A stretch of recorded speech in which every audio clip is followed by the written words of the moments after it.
My name is Sister Alicia, and this is The Pulse for Thursday, April 18th, 2024.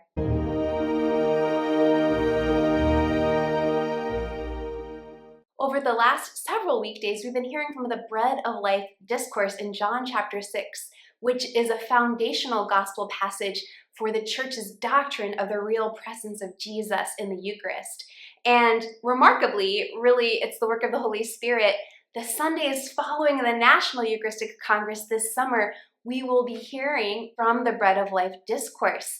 I want to read for you a brief passage from today's gospel. Jesus says, "I am the living bread that came down from heaven. Whoever eats this bread will live forever. And the bread that I will give is my flesh for the life of the world." Such remarkable, history-altering words. And you may recall that after Jesus insists that we must eat his flesh and drink his blood, many walk away. From the beginning, this has been a hard teaching to accept. And yet, when you encounter Jesus in the Eucharist, it changes your life, and you know that it's true. Let's thank Jesus today for the gift of his real presence in the Eucharist. And remember those words of the centurion that we echo at every Mass. "Lord, I am not worthy that you should enter under my roof, but only say the word, and my soul shall be healed." This week in Heart of the Revival, we have an interview with Diane Mahoney, the winner of the Eucharistic Revival Theme Song competition. We also have Marian Eucharistic activities that you can share with the children in your lives. And in his weekly column, Father Luke helps us to understand what we call the showing of the host. And now for Revival news from across the country. Tonight, don't miss our next episode of Mystagogy Live. Our guest is Bishop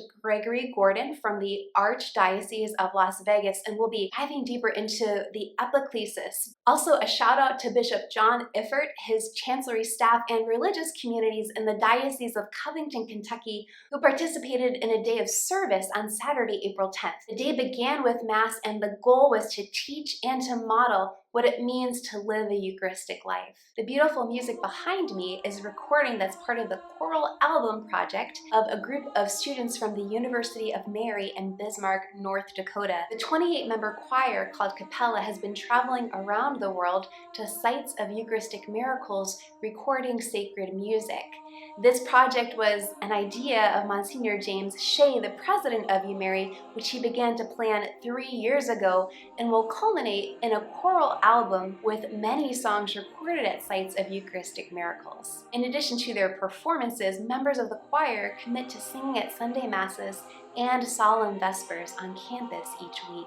Once completed, the digital album will be available on SoundCloud and Spotify. Sophomore Emily Storick, studying music performance, said, "I hope when we sing these beautiful Eucharistic pieces, those who hear them are drawn deeper into the mystery of the Mass." UMary will be sending a delegation of nearly 100 students, faculty, and staff to the National Eucharistic Congress this summer. And finally, this Saturday, April 20th, in the Diocese of Baton Rouge, Louisiana, more than 50 boats will follow in a Eucharistic procession down the Diversion Canal. The procession will begin at 9 a.m. with praise and worship, and the procession will end at 11:30 at St. Amant. This inaugural event is part of the diocese's celebration of the National Eucharistic Revival. And now for our Congress moment. This week I want to share with you a clip from Monsignor James Shea, who is not only the president of University of Mary, but also one of the speakers at the National Eucharistic Congress.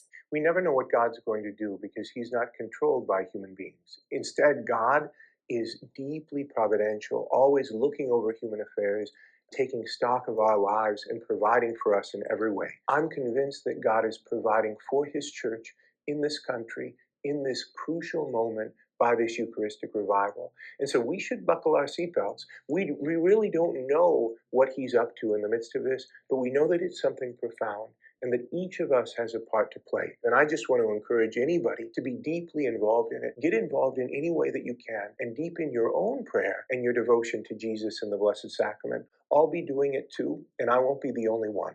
On behalf of Bishop Andrew Cousins and the National Eucharistic Revival, Congress, and pilgrimage teams working hard across the country, thank you for joining us for the Pulse this week, and God bless you.